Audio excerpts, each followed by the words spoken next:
আল্লাহ, হে পরম করুণাময় আল্লাহ, এই আসমানের মালিক একমাত্র তুমি, এই সাগরের মালিক সেটাও একমাত্রই তুমি।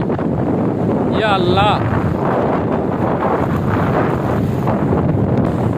তুমি আমাদের উপর রহমত নাজিল করো,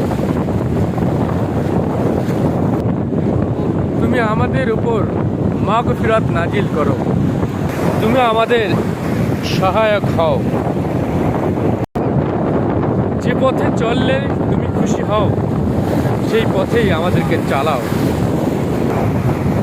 তোমার অশেষ রহমত আমাদের প্রতি নাজিল করো, তোমার রহমত দ্বারা আমাদেরকে পরিপূর্ণ করে দাও। আমাদের জীবনের সকল গুনাহসমূহ আল্লাহ তুমি ক্ষমা করে দাও।